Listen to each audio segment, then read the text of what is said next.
Hello, we're live. Good morning, Hello. GX. Welcome everyone to Hello. our restream. Hello. Jim. Cool. Hello, everyone. I'm Lorenzo. I'm a product manager at Consensus, working on making MetaMask a better product for all of you. I'm based in Jersey City, and I've been with Consensus for 6 years, so I'm happily celebrating a bit of a tenure here. For the last few years, I've been working on making it easier to get users on chain with what we call internally on ramps. But today, feature for depositing cash, the lovely MetaMask stablecoin that you see the logo of on the screen. And we also have our partner Transak, who's making that super easy. So yeah, we're gonna get into a few different things of behind the scenes of how we make this all work and why we're so excited to bring the MetaMask stablecoin to you all. But before that, I want to make sure we all get a chance to introduce ourselves. So with that, I'll pass it to Ale. Hi, everyone. My name is Ale Machado. I am based in Guatemala, and I've been with MetaMask for, I think it's coming up on 10 months, so soon I'll celebrate the first anniversary. And my role is as the product manager for the card, which actually Lorenzo used to head before I joined the team, so he passed the torch to me. And yeah, I take care of all things related to card at MetaMask. Yeah, and I'll pass it to Igor. Hey guys, yeah, I'm Igor. I lead BD initiatives on the MetaMask side pertaining to DeFi, particularly on the protocol side. So my job is to make sure that mUSD has a lot of utility, a lot of opportunities in the DeFi space. And I've also known the three guys on this call for some time, all great dudes that I've worked with in the past on ramps and card. So yeah, very excited to have this conversation, talk a little bit about what mUSD means. I've gotten a lot of questions from the community around that, and also talk a lot more about ramps and spendability, because that's really what we're here for. So I'll pass it to Sammy to give the last intro. Hey everyone, I'm Sammy. I'm the co-founder and CEO of Transak, and Transak is well known as being a fiat on-off ramp provider, which means that we have a software that integrates into third-party applications and allows users to exchange between fiat and crypto. So basically buying crypto or selling crypto. And we do that for millions of users and over 450 active applications. And specifically, what we're here to talk about today is that Transak is powering the deposit native ramps inside MetaMask. And so we're excited to talk about that and how we're powering that and how that's working. And yeah, also have been working with MetaMask for a long time and know these guys all really super well and love working with them. So I think the vibe on this call should be great. I'll definitely enjoy speaking with Lorenzo, Igor, and Ale.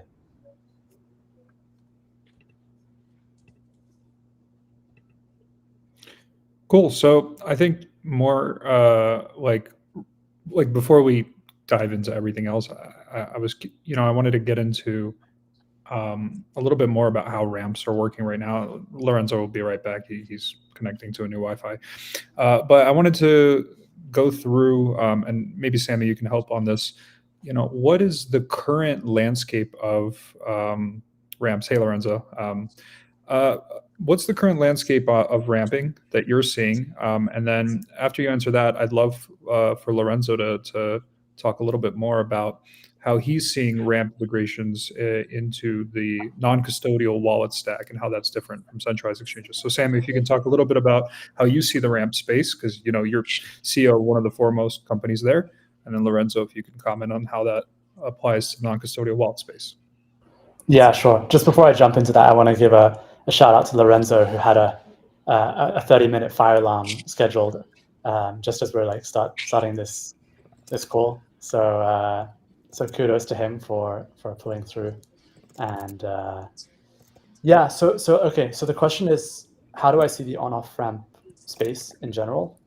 And the way I see that is, I think the way that people mostly know on-off ramps is like a buy crypto button, which is how they've seen us and some of our competitors inside the major wallets. And basically what you're doing there is you're saying, I'm going to buy Bitcoin or ETH or whatever that is.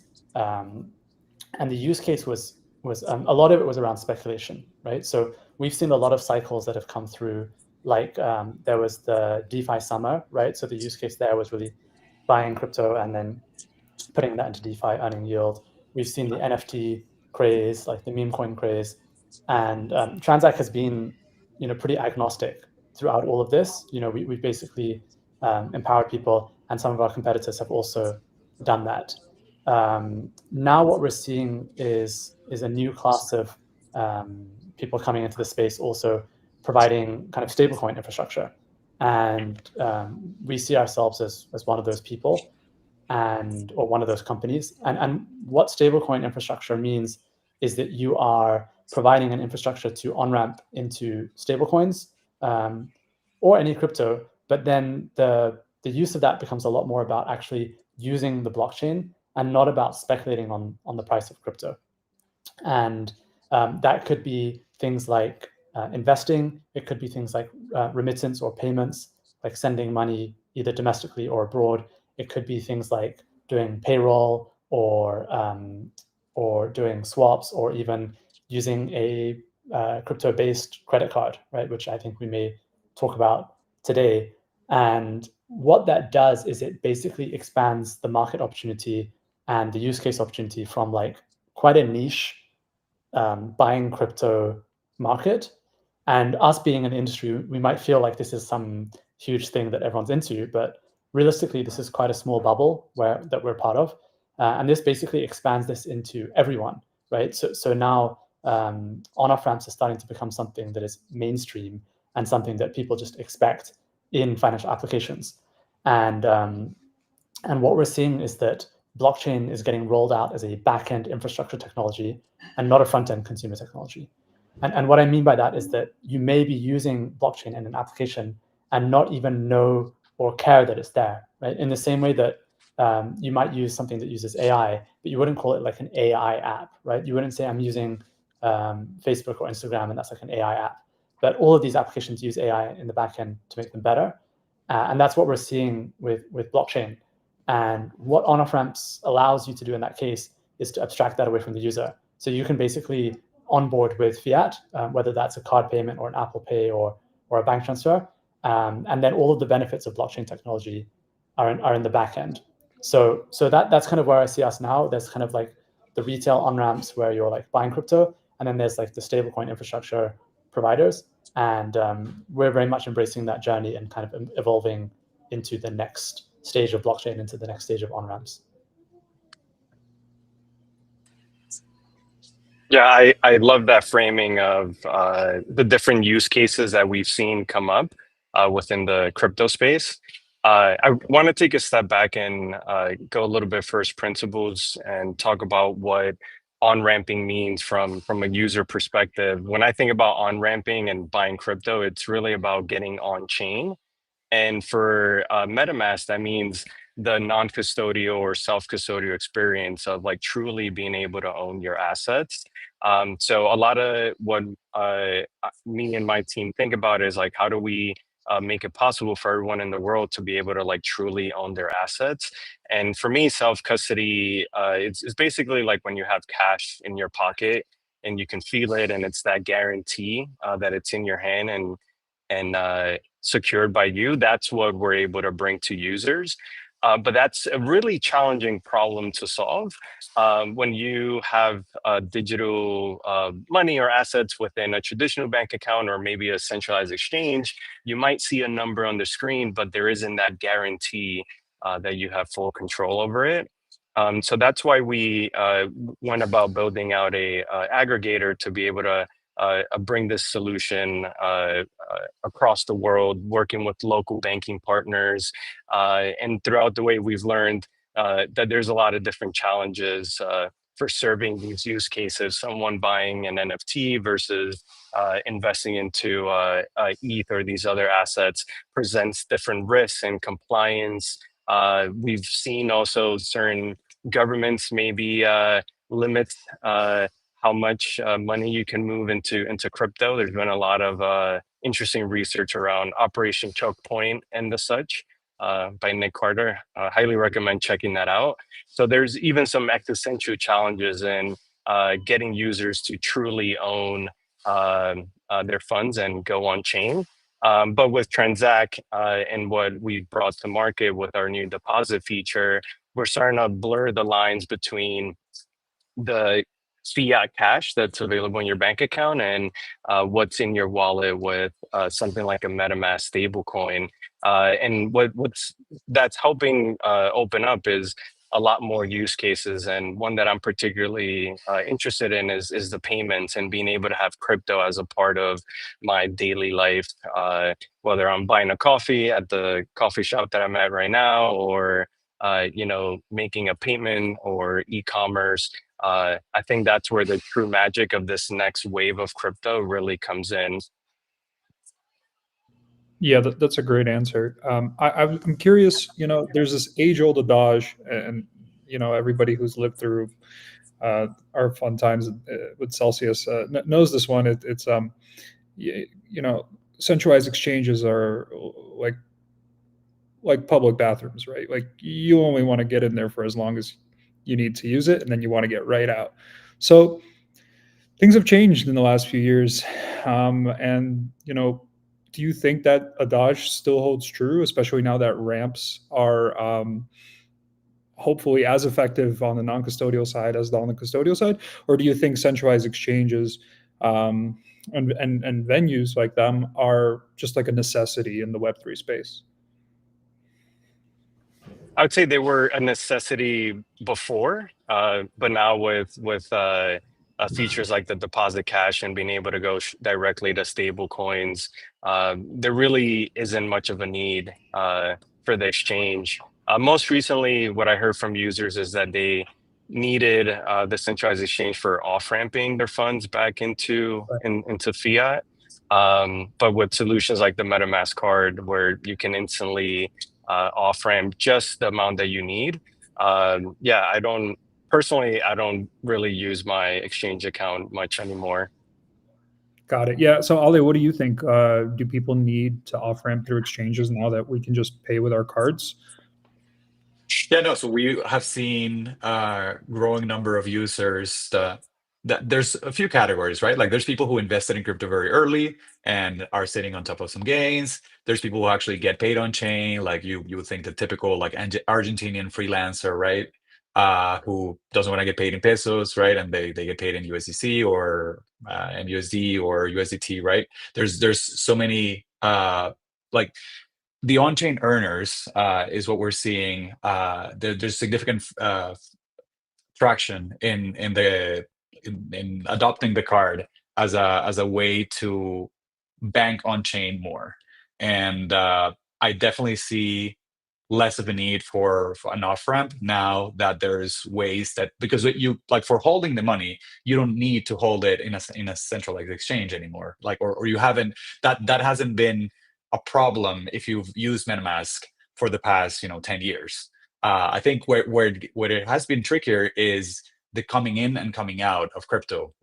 So if you're already getting paid in crypto or you have crypto to spend, that part of the issue is solved. But I think we are looking towards a future where even if you get paid a part of your salary, or if you have both incomes, right, like both income streams, both in fiat and in crypto, you can increasingly put more of your money on chain for very cheap or almost free in some cases, and you could benefit from having your money sitting on top of DeFi, and you could be, playing around with different protocols and different ways to invest, and then only use that money, like just to have your money invested and have your money sitting on top of the decentralized ecosystem until the very moment where you need to spend it. And that's where Card really shines, right? Like the ability to spend it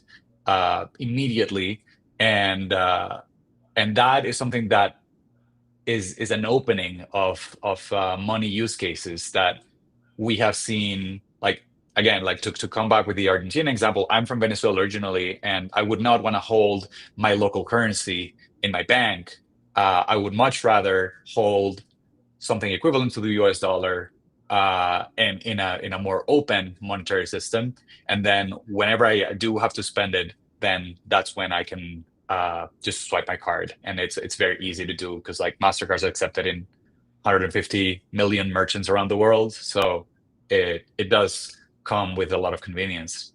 For sure, yeah, and this is all non-custodial, right? So like the card is being spent, you're spending from your MetaMask account, or really like the EOA connected to it, and you're able to do it without having to top up the card. You're able to do it without having to like give other people permissions to use your card.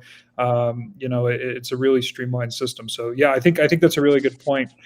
You mentioned a lot about like this discrepancy between, there's people who get paid in crypto, and then there's people who want to get into Web3, and so they have to on ramp. And I wanted to bring this question to Lorenzo and to Sammy. So when we're talking about the context of mUSD, just to make it clear, like what we're trying to do here is to create as close to one-to-one on ramps as possible, right? So that people can go and participate in Web3 and earn money and do it in a non-custodial fashion. So can you guys explain like how does that work, right? Because we're used to seeing big numbers when we on ramp, and now we're hopefully seeing small numbers. Yeah, that's a fantastic question, and it's one that we spent a lot of time thinking about. I'll set the stage in terms of the like broader context of where these costs are coming from. It's highly dependent on how the user's moving the funds from their traditional bank account into MetaMask. And that was one of the motivating factors for having initially an aggregator where some users might want to use their PayPal account. Other users prefer the convenience of a debit card.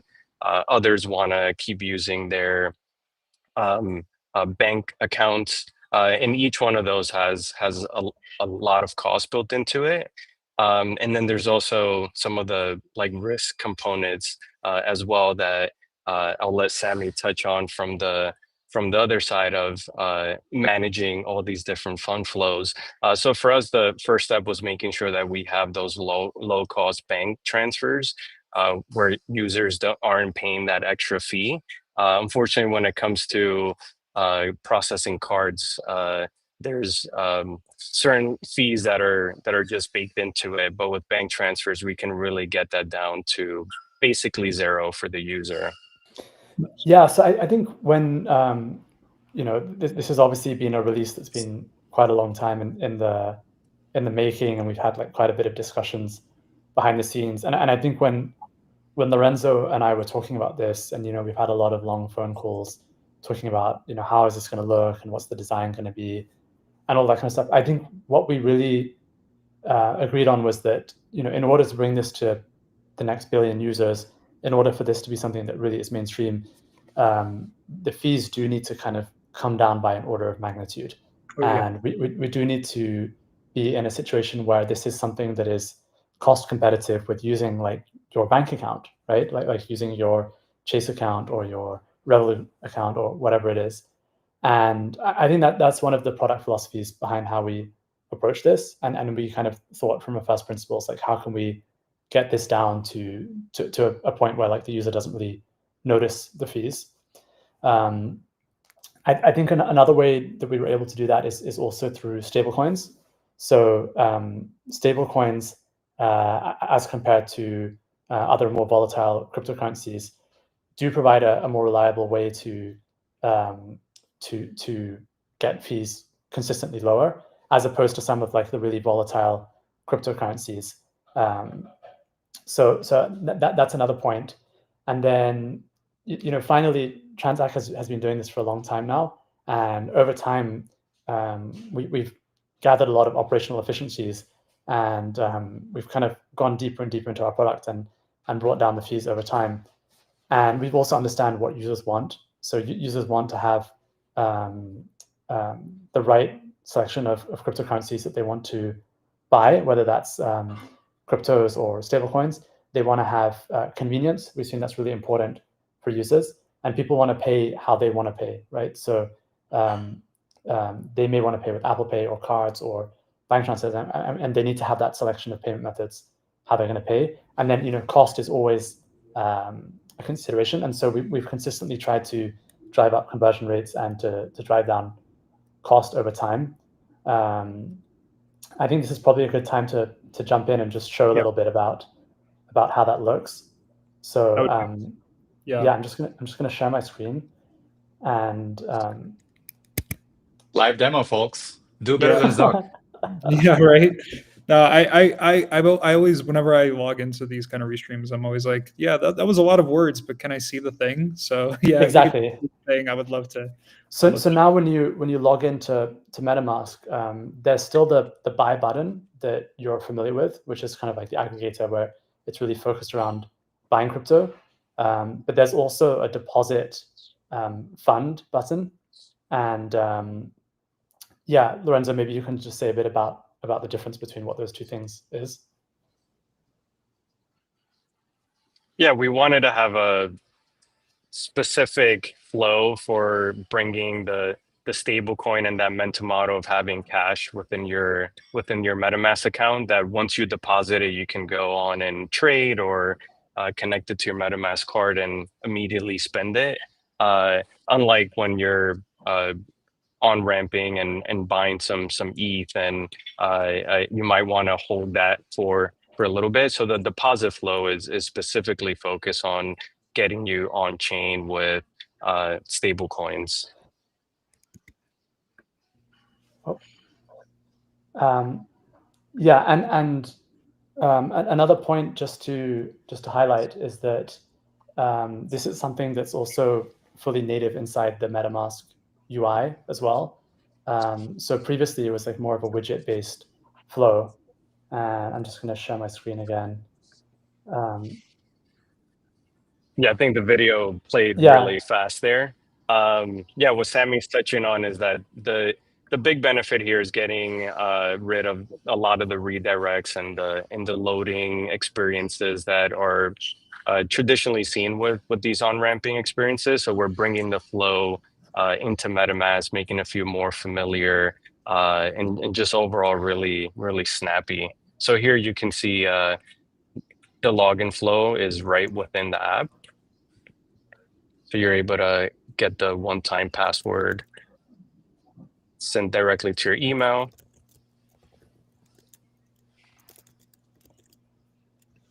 Yeah, so this is kind of native in the MetaMask UI, as opposed to previous on-ramps, which have just been like widgets, which are essentially iframes inside the MetaMask UI. You're now basically buying inside the MetaMask experience, and MetaMask is kind of connecting into our APIs to do that. So Transak is still handling all of the KYC. We're still handling all of the payment processing, etc. But it's all MetaMask's UI, and yeah, I'm just going to jump into what should we do? Card payments, bank transfer, Apple Pay. Where do we want to go from here for the next demo? Let's do Apple Pay. I think that's always the favorite on mobile. Okay.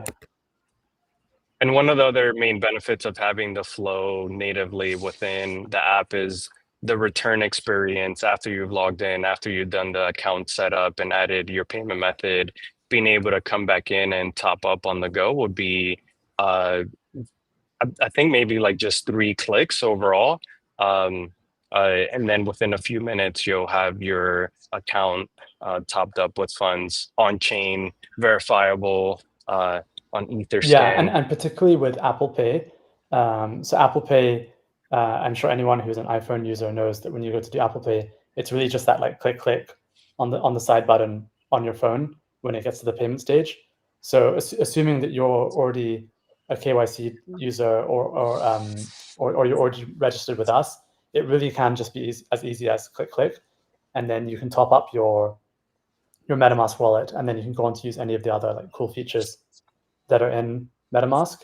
And so we're really excited about this this flow that we've built with MetaMask, and there isn't really anything else like this on the market in terms of how deeply integrated it is, like the range of payment methods.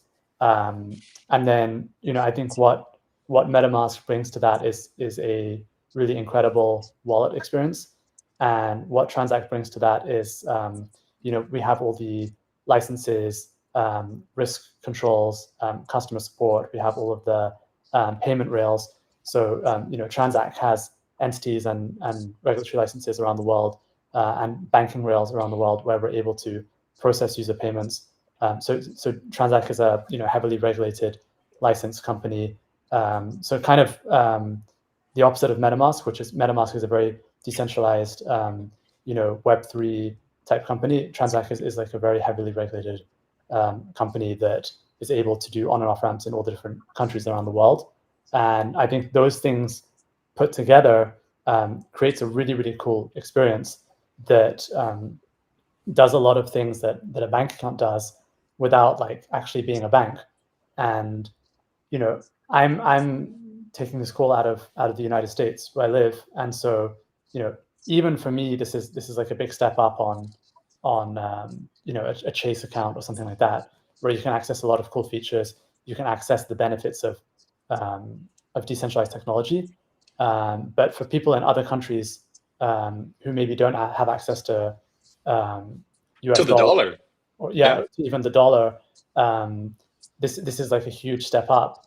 And when you have the on and off ramps, you have something that can, it's not a bank account, but it can do a lot of the things that underbanked people need to be able to do. And I just think it's a really exciting experience. And yeah, like it's really just being rolled out now at the moment, and this is at a stage where we've done the press release and we're now starting to engage with the community.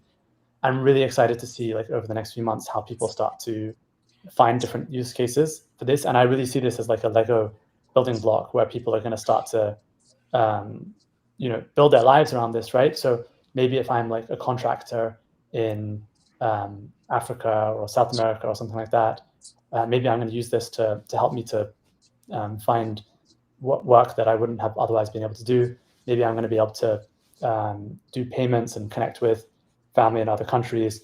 Maybe I'm going to access investments or on-chain products that are difficult to access in my country or in general. So I really think this is a start of a new chapter for using blockchain technology, and this is like a new era, right? So the last 5-6 years was all about like building, speculation, all that kind of stuff. I think the next 5 years is going to be all around like actually using blockchain technology, and for blockchain technology to basically replace what is your bank account, what is your financial services that you have. So I'm super excited. That's wild, man. I can't believe we have Twitch streamers launching crypto tokens with like real banking use cases. Like this is Web3 in a nutshell. Wild to think that we're adding real value to the space. Amazing. So yeah, super glad to hear that. Lorenzo, any comments? You're the closest person at the company to ramps, so I'm curious if you have any thing to add on that. Definitely. Wanted to reiterate how much of a partnership this is. Transact is able to wrestle with all of the compliance and regulation overhead that is required to be able to interact with your fiat cash, and then bringing it into the self-custodial safe haven of the Fox. The Fox has your back always. Just make sure to keep your secret recovery phrase very secret and safe. So yeah, it's been quite a pleasure to work with Transact, and we're starting with, I like that idea and that mental model of like the building blocks. We have the Apple Pay, we have the bank transfers, we have the debit card, but behind the scenes there's a really powerful a banking infrastructure that we're plugging into to really close that gap between the traditional finance world and what's happening on chain. And one of the things on the roadmap that I'm super excited about, and Sam, if you can touch on it briefly, is being able to provide a virtual bank account for users that's directly tied to your EOA. That really removes all of the friction that we're seeing with bank declines that have become all too common for crypto users. Yeah. So great question. So when you buy crypto, or if you deposit from fiat into stablecoins on MetaMask using Transak, the bank account that you have is dedicated to you. So this is not like an omnibus account where everyone's transferring the same account. This is something that's dedicated to you. So the account number and the routing number, if Lorenzo deposits, that's Lorenzo's account number and routing number, and that will always be his account number and routing number. And same thing for IBAN or account number and sort code and different systems around the world. And right now, the implication of that is just that you have a place where that's kind of like your home, right? So when you transfer there, that's going to be your account details. We're going to be opening up over the next few months a few new use cases around that. So right now, MetaMask really supports first-party transfers. So the person who's paying into their account is also the person who receives crypto. Over time, what we're going to be doing is we're going to be opening that up to third-party on-off ramps. So you can receive payments from friends or other people, or even other businesses or corporates, right? So you could receive your salary, you could receive your remittance or whatever it is. And then you can also send to third parties as well. And what that now starts to look like is something that functions kind of like a US bank account, but isn't a US bank account. So that's third-party on-off ramps. Another feature that we're going to be rolling out is the concept of virtual bridge accounts, which is where you can have still the same dedicated account number and routing number, or the same dedicated IBAN, but you don't have to create orders anymore. And whenever you send money into that account details, you're going to be able to on-ramp automatically, and you're going to have that configured for you. And the implication of that is going to be really around recurring payments or any kind of payment where you don't want to create an order before, right? So, for example, like when I receive my salary, I have the option to split that between different places, right? So right now, 100% of that is just going into my bank account. But what I may want to do in future is I may want to route some portion of that, whether that's 10% or 90% or 100%, into my MetaMask, right? And I'm going to have like an account number and a routing number where I can send that. And that's just me being in the US, right? Let's say I'm based in like Nigeria or Argentina or something like that. I may be even able to work for a US company or a company elsewhere in the world, and to use the infrastructure that MetaMask and Transak have built together in order to receive recurring payments from them. So yeah, the concept of virtual accounts is something that we're really excited about, and we kind of have all of the infrastructure in place.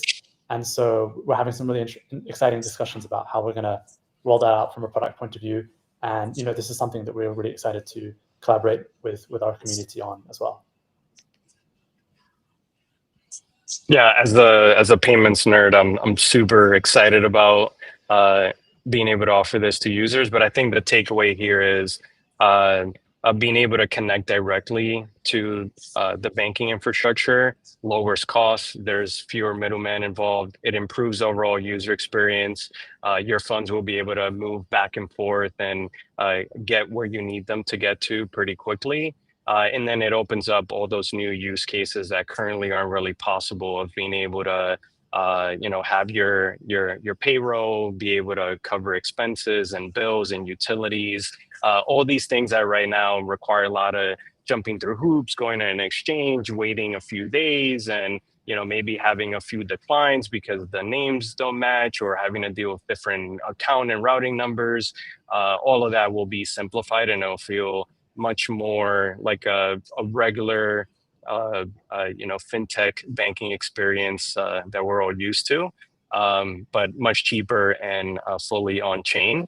And one of the reasons why we're so excited about this is there are a lot more reasons to keep your money on chain now. There are more use cases, and probably the best segue into why we're shipping MetaMask stablecoin and what you can expect. I'll pass it over to Igor to tell us more about that. Yeah, sure, happy to. So I get a lot of people coming to me saying, why do you want to have a MetaMask stablecoin? It's a great question, because so far, at least no non-custodial wallet has shipped a stablecoin. And the answer, it's a little bit more complicated than just like, hey, we want our own coin. Although it is fun to have, a token. But the real answer is, if you look at the stablecoin space, you kind of have two main categories of stablecoins right now. The first is someone issues a stablecoin, keeps all of the treasury-backed yield, and tries to pay a bunch of people to use it. That's one side. And then the other side is somebody issues a stablecoin, that again, short-term treasury bond backed, and then they distribute the yield directly to the users. And that hasn't really worked too well for a variety of reasons, but we haven't really seen that take off. And what we try to do is something kind of in between, where we take this short-term treasury-backed yield and we directly put it back into the ecosystem, particularly into the wallet. And what does that look like? I mean, this is the first step of many steps that we're trying to implement to make it easier for people to get onto Web3, to do what they want to do in DeFi, to earn money and do it in a non-custodial fashion. So I think that's what we're most excited about, especially on the ramp side. As people get involved in Web3, use the lending protocols, use the earn-based protocols, they're inevitably going to want a better user experience. And functionally, like going to a centralized exchange, buying your crypto, transferring it to your non-custodial account, depositing it into a protocol, trying to generate that yield, bringing it back into the non-custodial account, bringing it back into the centralized exchange. No one's going to do that, like outside of the people who have already gotten familiar. So that's what we're trying to do. We're trying to use mUSD as a way to just lubricate this very frictioned experience. And the first step is on the ramp side, because that's really the biggest pain point that everybody has in terms of UX and fragmented experiences. But beyond that, we're currently on our way to integrating across a number of big blue chip protocols, and some of you guys may have seen the proposals on Aave. Additionally, we're very, very keen to make Linea a big success and a big home for mUSD. We believe Linea to be the most Ethereum aligned L2.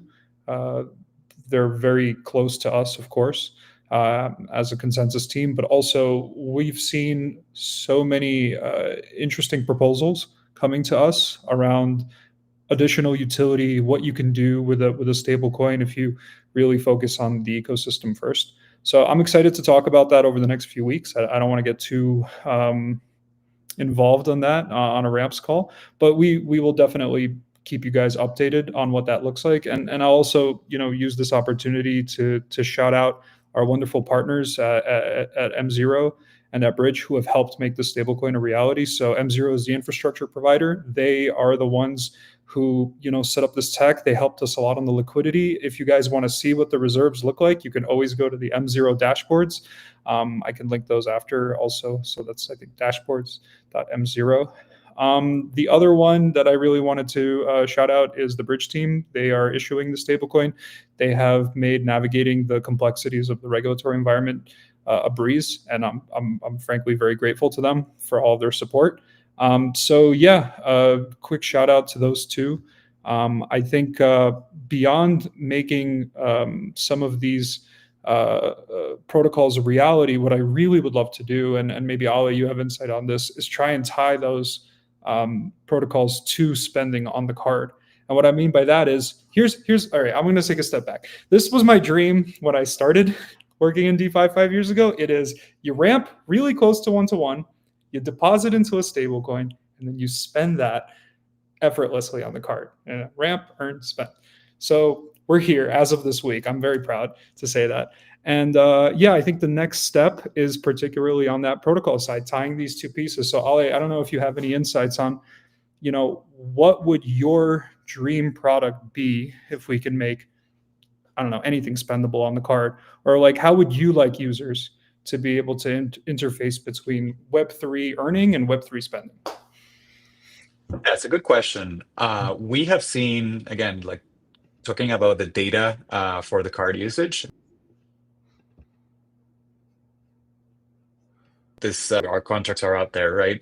The majority of stablecoins. And we have seen a significant pickup of mUSD since we launched it, which is great for the ecosystem.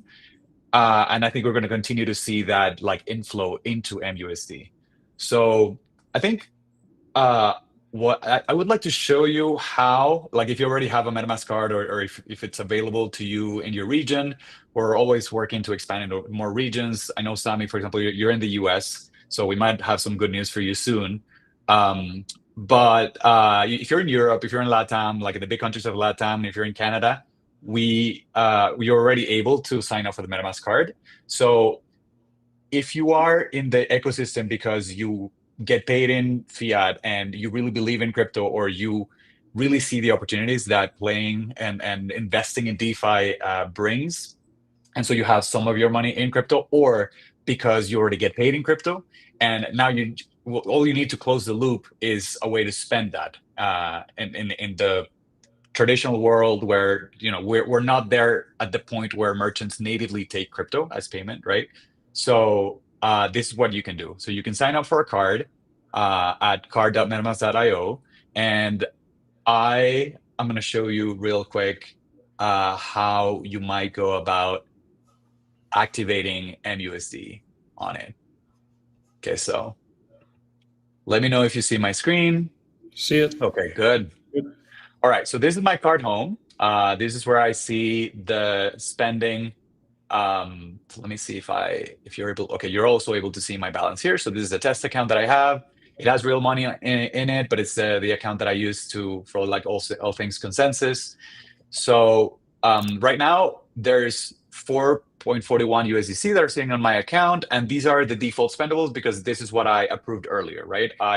And this is actually the pattern that most people follow. They get a card and they approve a stable coin. It could be USDC, it could be USDT, but now we have NUSD as well. So what I'm going to do is I'm going to enable token. Again, let me show you here real quick. This is a real debit card. So all of the money that is here is going to be or already is spendable. I don't need to top up the card.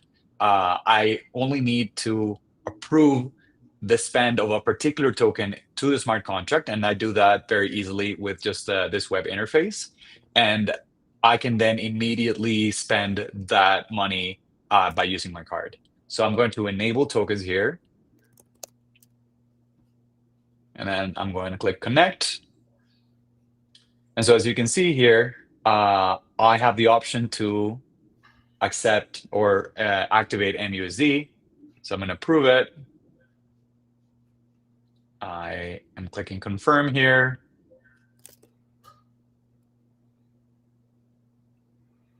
And so this is all done. This is a non-chain transaction that I just did in Linea that approves the spend. And as you can see, if I refresh here,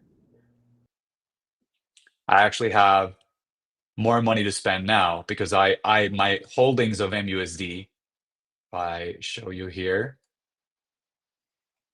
are larger. So I had about $800 worth of mUSD, or 800 mUSD equals $800. And now these are the default spendable. I can also, tap between, select between these two. So if I want to first spend USDC, I can do that by saving priority here. But if I want to keep spending mUSD, I can do that here. And I can activate or deactivate tokens as I see fit. And this is what really will allow you to spend mUSD and get into this part of the ecosystem. Awesome. That's amazing. I would love to see a lot of additional ways that we can kind of tie in that mUSD spend with what we're seeing users interested in on chain. Yeah, no, fantastic. I think that really covers a lot of what I wanted to talk about. Lorenzo, is there anything outstanding that you wanted to touch on? Yeah. Yeah, definitely. Ali, love to see the live demo.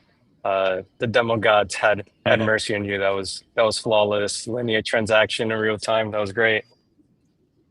Yeah, I wanted to just summarize some of the takeaways from earlier in the conversation. Yeah, we feel really proud of what we've done with this new deposit feature of making it really seamless to on-ramp, get on chain in a self-custodial way. You can forget about centralized exchanges. It's official. No need to, as Igor mentioned, to go into that public bathroom anymore. Yeah. You can get the VIP experience Get your own bathroom with MetaMask now. What's the? It's time. What kind of bathroom are we then in that case? We're instead of going to the shared bathroom, you actually have your own. Like your own private bathroom. You actually have the keys to it. You can open it up, go in. Nobody else can come in. It's really great. Okay. Yeah, because you don't want someone to come in when you're in the bathroom. It even has your name. Even has your name on it. Yeah, I did want to shout out very quickly. I know we're almost at the hour mark, but looking into the future, looking forward, especially on the mUSD side, very excited for very wide Linea integrations. So if you're looking for utility on your mUSD, please do check out the Linea programs that are out right now on the Ignition side. A lot of really great stuff there. And yeah, shameless shill for the last 5 minutes. Had to do it. Had to do it. No, I mean that's one of the other takeaways I wanted to mention as well is being able to get on chain directly with mUSD is going to make sure that your experience in MetaMask will be really seamless, where not just lubricating it across industry, but also getting it as the default asset within the wallet, so that you don't even have to think about it. It's available all throughout the app, and that's a really big focus area for us, is just bringing down the costs of entry, both like literally when it comes to the fees that users pay, but also all the hoops and the tutorials. Like, we want to get rid of all of that so that everyone has a very seamless experience. So yeah, we're super excited about what this new deposit feature can bring in terms of opening up new use cases. It's still really important to have the investing and the speculation that has really driven the industry, but now we're starting to tap into some other value streams, particularly around spending and payments. So we see a lot of growth potential there. We have a few minutes left, and I thought it might be cool to maybe touch on what are some of the other interesting things that everyone is looking forward to for the rest of the year, maybe looking to 2026 with crypto. I'll start off. One area that I'm super excited about is Ethereum is embracing privacy. The privacy stewards have updated their roadmap, and I think that's a really important thing for the space, is to be able to, as I mentioned before, having cash is a really important guarantee for users, and self-custody brings that. So extending privacy and making sure that everyone feels that sense of security with their wallet is important. So zero knowledge proofs and using technologies like that to help protect users is something that I'm really excited about, and happy that the industry as a whole is starting to embrace it. We have a few other exciting things that we're working on, but don't want to spoil our marketing campaigns. But yeah, that's what I'm looking forward to over the next year in the space. Nice. Yeah, I'll go next. I'm most excited about the stablecoin wars that will hopefully be finished sometime next year.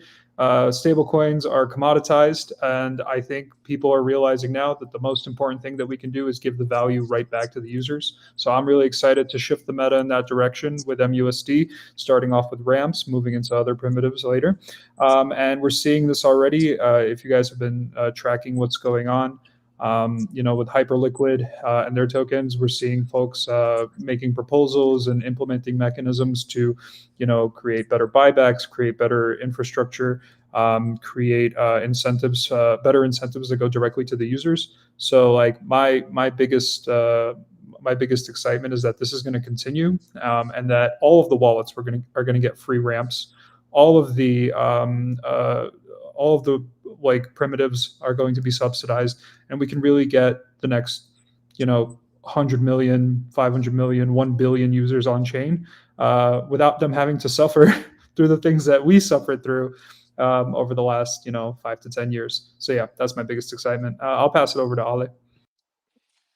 Yeah, no, those are really good ones. I think what I'm most excited about is the thing that originally brought me to crypto, which is the greater openness, like in the sense of like choice, right? I right now I'm able to use a card that I can connect to any funding source that I want. So if I want to spread my earnings and my balances across different wallets and control exactly how much I have in each, I can do that. You can't do that with a regular bank account. Like you'd have to have multiple accounts and spread it out. It's a lot more complicated, right? And the ability to choose the token on the network that you want to spend in. If you haven't noticed, if you go to the card.metamask.io website, you're going to see some like maybe Easter eggs or hidden features that we haven't publicly announced, but there is more choice available to you now versus 6 months ago, and we're going to keep expanding on that choice. So, for example, if you live in Europe and you prefer to use Euro stablecoin, that is a possibility. And then you could go back and forth between the two tokens, and this is something that could be worthwhile for you. If you are in Latin America and you want to double down on the mUSD ecosystem, you can absolutely do that. We offer generous cashback to everyone. Like better that it's having a better than free off ramp is something that we have never seen before in crypto. Like typically the exchange would charge you to get your money out. Now when you're paying for things, you're actually getting money back, and that's incredible. And it's something that we're only able to offer thanks to MasterCard, thanks to our partners, right? Like thanks to like Crypto Life that is also powering the card. So yeah, just like having greater choice in how you want to conduct your business and like keep your money and pay with your money. I'm excited about that. Awesome. Yeah, the cashback is nutty on the mUSD card, on the MetaMask card. Pardon me. I'm actually so impressed at how you guys have pulled that off. Sammy, what are you most excited about? We'll wrap up. What I'm excited about is blockchain and stablecoins being used in the backend to create user experiences that really make sense to mainstream users and make sense because they're real world use cases and not because it's just a cool crypto thing.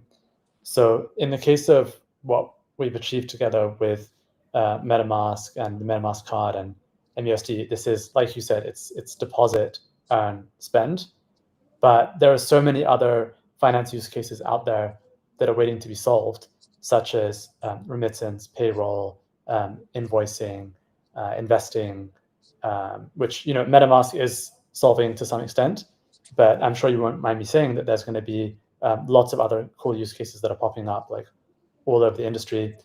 And I'm also excited about these use cases, particularly because the vision for us is that we're creating a white label modular API-based product that allows all of this stuff to kind of go more into the back end, and it allows developers and product managers to build a UX that is their UX, right? And we kind of put all of the boring fiat on off ramp infrastructure stuff in the back end, right? And that kind of is more abstracted and hidden away from the user.